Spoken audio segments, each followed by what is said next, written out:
Definite predestination is like someone who is cancerous and he exhausted all means of treatment and there was no treatment whatsoever left for this person and he would die. This person will face death by God's predestination and he has no role, he has no hand in his death. For he exhausted all means to survive and he could not. So if he dies, it would be with God's will. So this is called the definite predestination. Versus the indefinite predestination, in which the person himself has a role in choosing his own path. Dr. Jackson spoke about the Mu'tazilite and the Ash'arite, and I can safely say that in most examples and instances, the Shia attitude is similar to that of the Mu'tazilite. They believe in the human free will. They believe that the human person has a great role to contribute to his own predestination.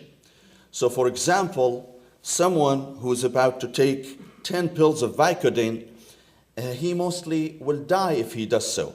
Then this person has a major role in his death. He cannot blame God for his death because deciding for his death, it's a decision that falls in his own hand. He is deciding for his death. So the concept of predestination is loosely defined in the Shia school of thought, in a way that the person also has a role in deciding his fate. And I can elaborate on that, but because of the scope of the subject, I cannot go too far on explaining the concept of predestination from the Shia perspective. Now, I would like to go back to the, before talking about the role of the Shia Imam, I would like to talk briefly about the Shia perspective on bioethics. Based on these two guiding principles, the majority of the Shia scholars. Now, the reason I'm saying the majority of the Shia scholars, because I already mentioned that there are difference of opinion between the Shia scholars themselves. So when I talk here, I'm representing the perspective of the majority of the Shia scholars. The majority of Shia scholars believe that a person who is dying, the medical community has the responsibility to exhaust all means to save his or her life. Now, saving this person's life may require curing his sickness if the sickness is curable. But often, saving this life's person may not require curing his sickness because there is no cure for his sickness. Rather, prolonging his life, even by days or even by hours. Shia scholars believe that the patient who has been told by his doctors that there is no cure for your sickness, doctors should do everything possible to prolong his life, because that's the implication or application of saving life to this person. Now, there will be one problem that many members of the medical community struggle with, and that's the concept of suffering. They say, what is the point behind prolonging someone's life who's going to die anyway? If there is no cure for this person, why do we have to do extra to save his life? They deem any attempt to preserve this person's life to be nothing but torture and adding to his or her suffering. Now, Shia scholars answer that suffering is not confined within the physical suffering. Suffering could be physical or could be spiritual. When doctors are trying to help this person die peacefully by removing him from the life support machine, all what they are doing, they are ensuring the end of his physical suffering, but they cannot ensure the end of his spiritual suffering. How do we know how his spirit is feeling now when we end his life? We do not know. This is beyond our real. This is beyond our grasp, our personal grasp. Therefore, we are not sure by ending this person's life who's suffering, we are doing him a favor by terminating his life. Therefore, Shia scholars believe that this person should be given the opportunity to live, even if that takes 1 day or 1 hour. This person should be put on life support machine. And it would be a sin for his relatives to agree on removing him from the machine if the removal from the machine would result in his immediate death. So this is something that many doctors, physicians struggle with today. And it puts the Shia individuals as well as Shia imams in an awkward position, because as I'm now talking about the role of the imam, Shia imam in regards to bioethical issues, I have to admit that I counter this issue on almost daily basis. I receive calls from the relatives of the patient who are telling me that the medical institution, be it a hospital or anything else, is pressuring them to remove this person from the life support machine. And they ask me on what their religious responsibility is. And of course, as a religious consultant, I have to lay out the case to them, and I have to inform them that they cannot agree on allowing this person to be removed from the life support machine. There is one thing I need to add in regard to brain dead cases. In most, or not most, probably in the majority of, I'm not sure indeed, I don't have an accurate statistic on that. In many US states, the rules and regulations consider a brain dead person to be dead. Therefore, this person is no longer entitled to receiving medical help. From a Shia perspective, someone who is diagnosed as brain dead is not dead. Death occurs only when it completely occurs, when the heart stops and all signs of life stop. Therefore, this adds to the dilemma.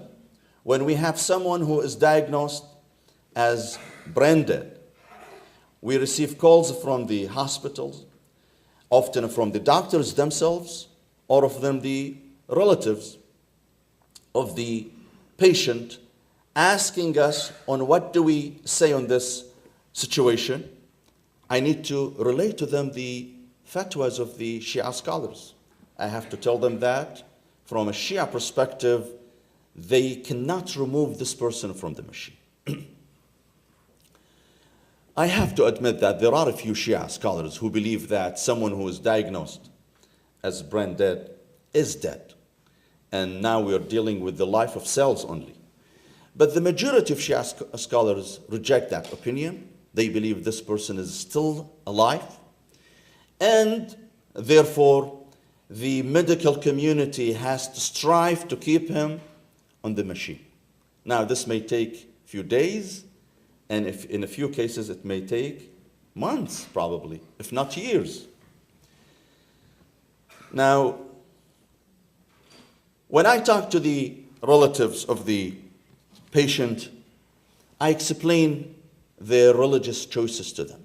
I explain to them what the fatwa of the scholar is. And by the way, in the Shia school of thought, the fatwa, the edict of the scholar is binding for his followers. So if this marja, if this mujtahid, jurist, this scholar believes in such thing, his followers, those who follow him on his edicts, they have no choice but to abide by his rules and fatwas. So that is in one scenario where the imam, the Shia imam, is involved in relating to the family of the patient the fatwa of the mujtahid, and basically explaining to them and to the medical community what the religious verdict is on that issue. Of course, the second role the imam plays is it's an advocacy role, explaining and implementing the ethical paradigm of the Shia school of thought. The imams play a major role in advocating on behalf of the patient and their relatives, advocate their position to the medical community and to circles interested on bioethics. Therefore, it is the imams and religious institutions who basically take that role. And that's why, for example, I'm speaking today here, because I'm supposed to represent the religious interest of my community as well. Now, the third role that the imam plays, it is a reference role, being a resource and a reference for staff for development of hospital policy. So in this role, the imam, again, he plays the role of the reference, in which he is contacted by hospitals, by universities, to determine where the Shia community stands on bioethics. And lastly, the imam plays a comfort role on comforting the person going through end of life and their families, so as to safeguard them from inappropriate decision making. Many people call me and I have to direct them to the right direction, because we believe that a practicing Muslim should follow the rulings of his faith. Therefore, when they call me, I am morally obligated to explain to them what is right and what is wrong. Whether they take it or not, that's their choice.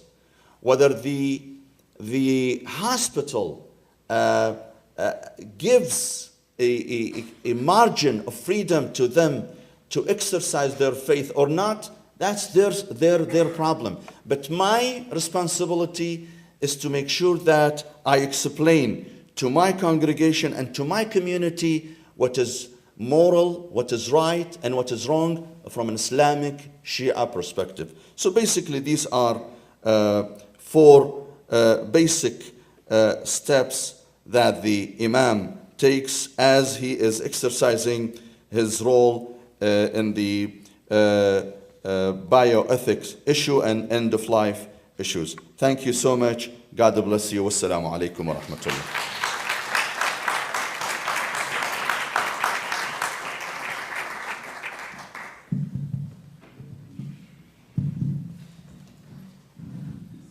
Thank you very much for that, Imam Qaswini. So, as is appropriate, I'll begin by apologizing for cutting our first speaker short. not giving him the time that was his due. I'm sure that I'll be apologizing even after this and making it clear to him that my doing so was not out of any personal disinclination towards hearing the remainder of his comments, but rather because of my own confusion as to the amount of time allotted to each speaker. A confusion which was clarified after he finished his discourse. So what I think we'd like to do, just before we start, what I expect to be a very fertile and beneficial session of question and answers, is just to give him another 3 minutes, if you'll take it, in order to elaborate on your theme, or do you think that those issues will come out during the course of the Q&A, and we should just start that immediately? Hopefully, and I don't want to cause any more confusion than I probably already have, so I'll just wait for the questions. Oh, yes.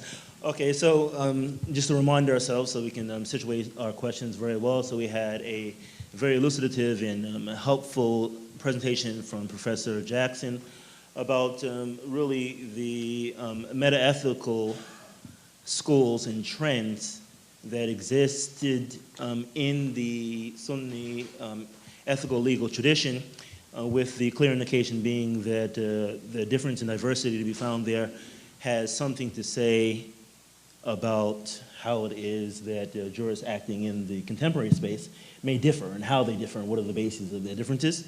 And then we had a very elucidative and very helpful presentation from Sheikh Musa Ferber on the meta-ethical principles and precepts and methodologies that are used by individuals, and even perhaps in some way more importantly by juridical councils, by collective jurisconsults, that clarified for us not only that there are methodologies in place, but that there is a fair amount of literature that has actually been produced, and that someone who's active in the space, whether they're a jurisconsult active in the space or they're an academic reflecting as an observer on the activity of jurisconsults, isn't starting from scratch. There's a fair body of information for them to reflect on. And finally, we had a very helpful and I think very personal description of the role that an imam plays in the pastoral and advocacy of the concerns of the Shia community. And many, of course, his descriptions apply more generally to religious counselors in general. And with that, please let's open up. We have two mics here. If you just come down and line up, and then we're going to, or you can raise your hands, I'm sure, from where you're seated, but it would be easier if you spoke on the mic. That way we can hear you. Yeah, so actually you have to come down to the mic so that we can hear you and have you recorded. Okay? We'll start here and then alternate. Please. Thank you. I want to thank the organizers and the panel for such a enlightening talk. My particular question was going to focus a little bit on Imam Qazwini's discussion regarding the responsibilities of providers to do whatever is necessary to prolong the life of an individual. And I assume that also means to potentially prolong or do whatever is necessary in order to keep an organ going, not just a life going. And my question is, how does that compare from an ethical perspective when we look at our responsibilities as stewards of limited resources from society's perspective? We don't have an unlimited financial or personnel to keep everything going as long as it's possible. How does that balance with the feeling that we need to do whatever is necessary to treat individuals? I'm supposed to. Yes. Well, thank you, Dr. Imami. By the way, Dr. Imami is my doctor as well. So I hope you take care of me, doctor, if something happens. And you do. So, well, it's a good question. When we have limited resources in our hospitals, we have beds that are much needed by other patients. What do we do here? I think that this is one of the probably dilemmas we're facing. Shia scholars insist that a brain dead person, for example, is not dead. He's still alive. So to remove him and put another person in his place is an earned judgment. Therefore, they have a problem with the concept of favoring one person over another. Now, I have to say one thing, and this is my own personal feeling, and I hope I'm not offending anyone. I personally feel that the motive in some hospitals to remove this person from his bed and to tell his family members that there's someone else need to take, it's somewhat might not be very objective. It is, I would say, it is benefit or profit-based industry. You know, insurance companies struggle to pay for the patient, and when they see someone staying in the hospital for 7-8 months and he's not so productive, they may not be interested in pursuing that route of keeping him on the machine. So I believe that sometime our human interest also play a role in making decision for these patients. So I feel that the issue should be addressed morally and objectively, without having to deal with insurance companies not being so willing to spend more money on someone who is not deemed so productive. But I agree with Dr. Imami that it is a moral predicament when we have limited resources and we cannot do much about this case. I agree with you, Doctor. Yes, please. Yes, Assalamu alaikum. Thank you all for your presentations and insight. I hate to be the one to open the Pandora box of gender issues, but there was a participant earlier who asked that question first to Professor Fisher. I was in ICU in my 4th year of medical rotations once, and there's an 80-year-old Egyptian woman who was intubated and was terminal. I became the subject of quite a bit of scrutiny when the staff and the nurses found out that that patient has had genital mutilation. My question for you, whether you're dealing with theological ethics or the survey of the juristic procedure, is they are, and my friends like Hamada here will immediately counter that this is not a problem that's prevalent. It is not, but it has a tradition that might have survived for tribal reasons or in certain tribal settings. Nevertheless, it was accepted in many different African and other tribal cultures by Muslims. My question is, why is it that we don't see, or at least publicly, a critique of the reasoning and principles that goes into an outcome of that sort of an opinion? Thank you.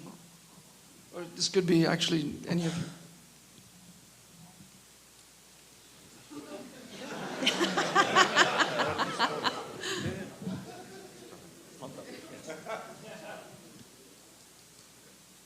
Wow.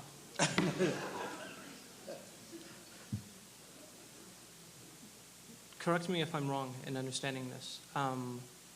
You would like to know why there's no criticism of the practice and the principles and all of that? I'd like to know why there's no criticism of the reason or the principle that we're trying to reach to that conclusion.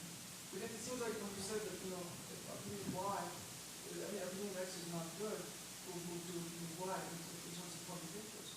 But that's teleological, that's rule on it. So what about the jurors who accepted that opinion that allowed them to reach the issue? What principles of that? Okay, first of all, when you want to, I'm not sure this is the proper venue to get into such a heated topic, but since you brought it up, you must be aware that female genital mutilation has what, 4 different types? Which type is the thing that Islam recognized as possibly having a source? Which type? Okay, they say 4 different types. One is just removing a little bit of the clitoral hood. Another opinion is removing a little bit of the clitoris with it. Another one is excising the clitoris. The next one goes even worse. Which one are we talking about here? Because only one of those has a basis in the Sunnah. And everything above that has been declared a criminal activity in Egypt more than once. This is not something where the ulama have remained silent.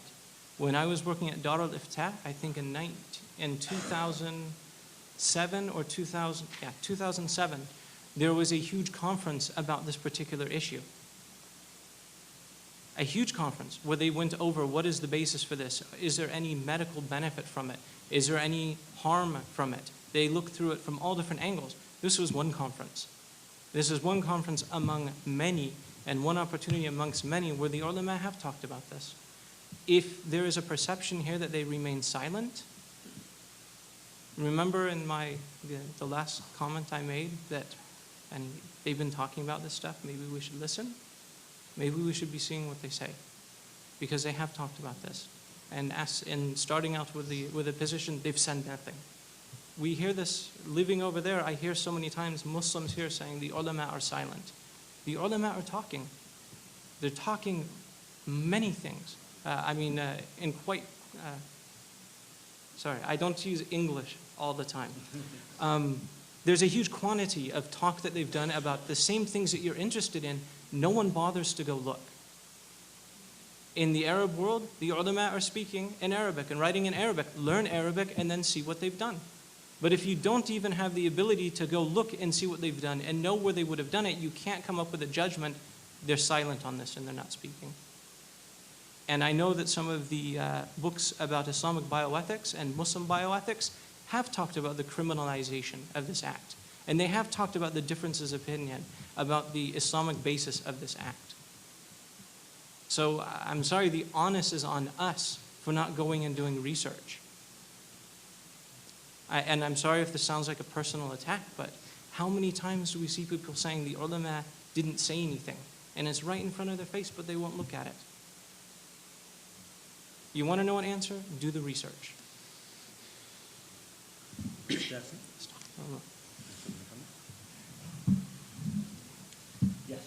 Hello, good afternoon. My comment, I guess, follows along with that, and it relates to the both panel presentations. As Muslims, we believe that Islam is mostly based on the Quran, which is God's words, and prophetic tradition. As such, it follows that many answers to questions of ethics can be found there.